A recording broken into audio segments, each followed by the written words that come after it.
Салам достор, биздин каналга жазылыңыздар. Башкалар көрсөтпөгөндү биз көрсөтөбүз. Майрамыңыздар менен куттуктайм. Сөзсүз түрдө ар бир милицияда иштеген ишкерлерибизди, анан милицияда иштеп кеткен коллегаларымды да куттуктап кетким келет.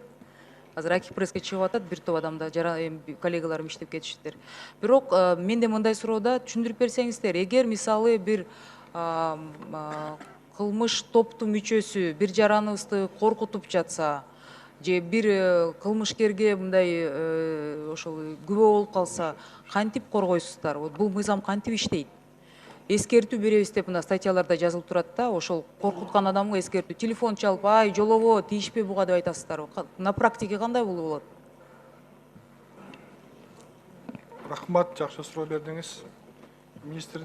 Ички иштер министринин орун басары Асанов. Микрофонду жакыныраак ала аласызбы?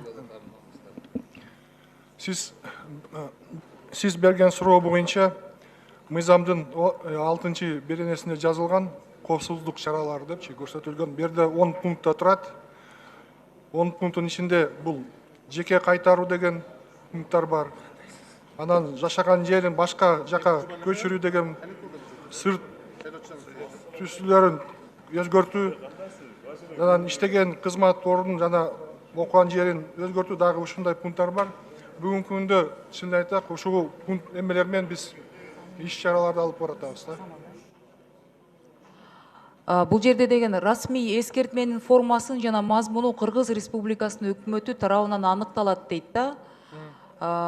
Сиз айтып атасыздар, эскертүү берилет. Ошо мен сурап атам да, бул кандай түрдө жасалат деп да, кичине түшүнбөй калдым сизде. Биринчи эскертүү берилет. Биринчи устный түрдө ошол ОПГнын мүчөсүнө чалып айтасызбы, жолобо деп, кандай кыласыз? Биринчи, если ушундай биз кайтарып аткан жаранга коркунуч келсе, биз мындай тергөөчү же сот же прокурор эскертүү эмесине эскертүү берилет. Кантип эскертесиздер? Телефон чаласызбы, кат жазасызбы, өзүңүздөргө чакыртып аласыздарбы? Бу жерде биздин иш боюнча ар кандай эмелер менен бар. Если жакын жана биз бу жерде жазат, жакындап келсе, то биз мындай эскертүү берип, если ал коркунуч келтирип эметсе, анда анын жанагы сөздөрү кайсы статья Уголовный кодекске жатат, ошого карата эметебиз да. Хорошо, каржы маселесин айтсаңыздар, атайы деген башка жашыруун жерге көчүртүп алабыз деп атасыздар да. Буга канча бюджет кетет? Болжомдуу мындай расчеттор болду беле? Анан бир адамды коркутса, үй бүлөсүн коркутса, жакындарын коркутса, бунун баары финансылык каржы да. Маселеси кандай кылып чечилип атат?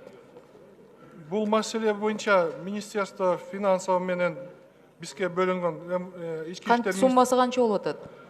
Мындай караганда бир жаранды кайтарыш үчүн бүгүнкү күндө 426 000 сом кетилет да, если мындай карап. Канча миң сом? 426 000 сом. Бул бир жылга берилеби? Бир жылга ушундай бир жаранды десек, биз кайтарып эметсекчи. Ошондо бир жаранга расчет менен кандай болжолду бюджет кантип саналып атат? Кантип санап атасыздар? Центрде бир квартиранын арендасын санап атасыздарбы? Же Баткендеги бир квартиранын арендасын санадыңызбы? Расчеттор кандай жасалды? Ошонун сиз айткан ошо квартиранын арендасы да башка эмелер дагы бар, жана транспорттун каражаттарын жанында сотрудниктердин дагы зарплатасын карап атып, ошо баарын кошуп бүгүнкү күндө ошо примерно ошондой баага келдик да. Мындайда мен мыйзамды толугу менен колдойм, абдан керектүү мыйзам. Мен ойлойм, бул жаңы эле ишке ашырылгандыктан биз практикада көп нерселер дагы дополнительно киргизет окшойбуз, өзгөртүүлөр болот болуш керек. Ийгилик, иштеш керек, жарандарыбызга жардам бериңиздер. Рахмат. 55 миллион доллар алып атат экенбиз, анын жарымы грант, жарымы кредит. Пайызы 0,75% экен 38 жылга. 38 жылда биз канча каражат төлөйбүз?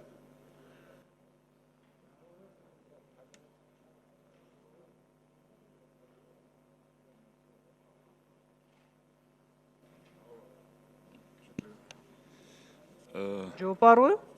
Менин убактым кетип атат, Мирлан Сапарович, карап коюңузчу.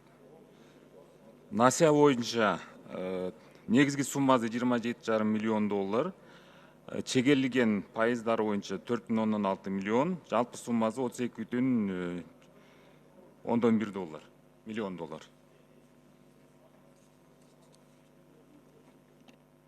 Насия боюнча ошол проценттин канча сумма составлять этет экен, ошону сурап атам мен сизден. Насия Туура боюнча жооп берсеңиз. проценти 4,655,807 доллар.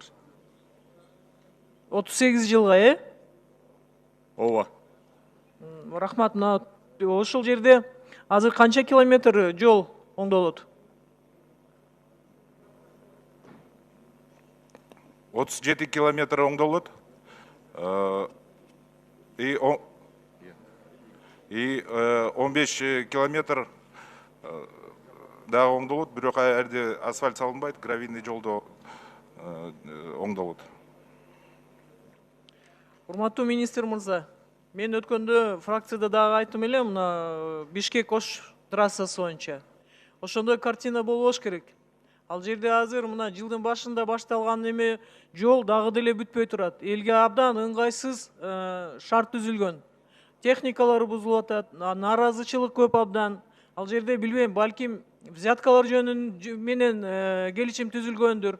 Бирок мындай элге мындай мамиле кылган болбойт да. Жолду казып салып, ошончо жылдын аягына чейин эч нерсе болбойт деп, асфальтирование болбойт дегениңизден бери андан 5 беттернеме көбөйдү. Ушуну кылдат мамиле кылыш керек. Тендерди уткан компаниянын акча каражаты болуш керек, өзүнүн дагы. На случай того, что финансирование токтоп кала турган болсо. Кечеги Азербайжандар утуп алып, жасалган иши түшүнүксүз болуп, бүгүнкү күндү билесиз кандай экен. Ошондой окуя болбош керек. Так мамиле кылышыңыз керек. Анан жоопкерчиликти дагы алганды билишиңиз керек. Андан кийинки дагы айта турган нерсе, мына кечеки эле баягы мен сизге бир нече жолу айттым эле. ДЭУ боюнча Каракөлдөгү специалисттерди койбой, кайра бир кеткен адамдарды алып келип коюп атасыз. Бул дагы туура эмес мамиле. Ошол жердеги специалисттерди биринчи очередь ошол организацияда иштеп аткан специалисттерди кызматка коюшуңуз керек, карап туруп. Эске алабыз, рахмат. Тиги долбоор боюнча дагы эске алып, катуу көзөмөлдөйбүз. Көзөмөлдөңүз, болбой турган болсо, анда көрдүңүз мына взятка алгандар эмне болуп атканын. Анан кийин мына Бишкек Ош трассасы 10 секунд. Бишкек Ош трассасы өтө чоң жол. Ал жерден Жалал Абадка келип иштеген адамдар бар, Базар Коргон районунан. Андан тышкары бүт Бишкек Ошко тынбай жүк жүктөлөт. Негизи бул жолдун тарыхына токтолуп кетсек, түп келген жолу 2007-жылы башталганда реконструкциясы. Бул жолдук 76 километр түзөт. Бул Ысык Көл областынан Казакстанга чыкчу жолда. Анан кийин мына 12 жылдан бери салынып атат, болгон 39 километр салынган. Дагы мына 37 километр салына элек да. Мына если бул долбоорду биз колдоп берсек, ошол 37 километр салынат дагы. Анан кийин бул эмнеге жакшы? Анткени биздин ошол эле мына жайкы туризм дейбиз, кышкы туризм дейбиз, ошо Казакстан тараптан келишет да, көбүнчө туристтерчи. Анткени бүгүнкү убакта бул түп келген жолу октябрдын аягында жабылып калат. Анан майдын башына ачылат. Анткени казак тарап жаап коет өз жагынчы. Анткени бул жол коопсуздукка жооп бербейт деп. Анан кийин эми элестетип көрсөк, мына кышында келаткан Караколго келчү кышкы туристтер, лыжа тепкендер, ошолор ак жол аркылуу келишет да, круг кылышат да. Эгерде биз бул жолду салсак, анда кыйла жакын болот эле да, анан кийин баягы туристтердин потогу көбүрөөк болот эле да. Бул жайында дагы, кышында дагы, анан ошо биздин ак жол постубуз баягы разгрузка болот эле да.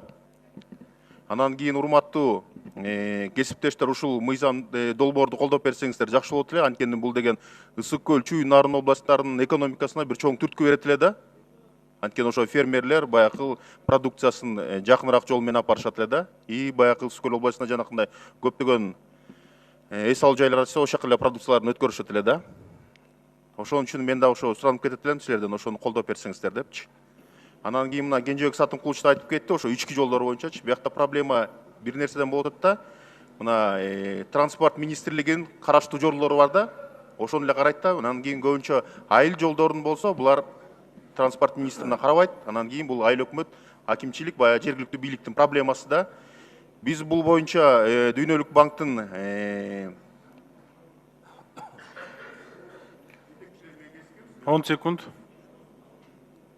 жетекчилер менен кезиккенде, биз комитет менен ошондо бир сунуш бергенде, ушул ички айылдык жолдор боюнча долбооруңар болсо бизге берсеңиздер, биз карап туруп ошону финансировать этип кетелик дегенде, бирок ошол убакта эле бир 3 жыл өттү да, эч кандай кыймыл жок.